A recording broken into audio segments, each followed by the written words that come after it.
গোটা ভাপা চিংড়ি মাছটা দিয়ে দিলাম।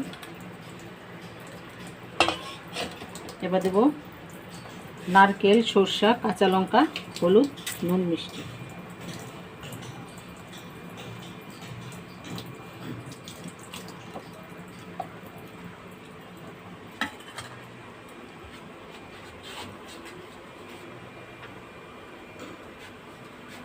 দেব তেল,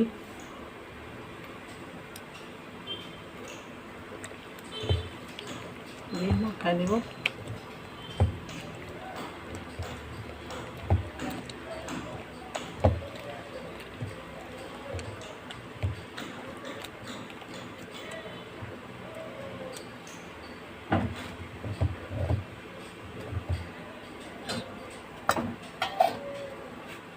দিয়ে দেবো একটু সরষের তেল।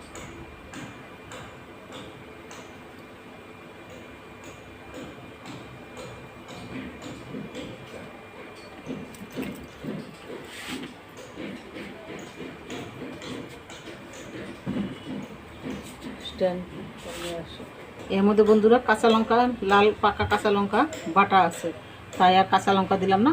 এবার ঢাকা দিয়ে টিফিন কৌটোটা জল বসিয়ে দিয়েছি, এবার দিয়ে দেবো, বসিয়ে দেবো।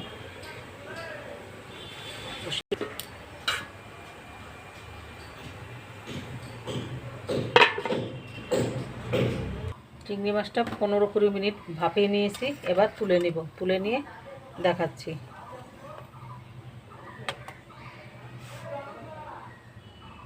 সরষে বাটা দিয়ে বন্ধুরা চিংড়ি মাছটা ভাপানো হয়ে গেছে, নামায় নিয়ে আসছি। যদি ভালো লাগে বন্ধুরা লাইক, কমেন্ট, শেয়ার, সাবস্ক্রাইব করবেন। আমার একটু ফেসবুক পেজ আছে, প্লিজ বন্ধুরা পেজটা ফলো করে বন্ধুদের সঙ্গে শেয়ার করে আমার পাশে থাকুন বন্ধুরা। আর অবশ্যই লাইক করতে ভুলবেন না, প্রথম থেকে শেষ পর্যন্ত।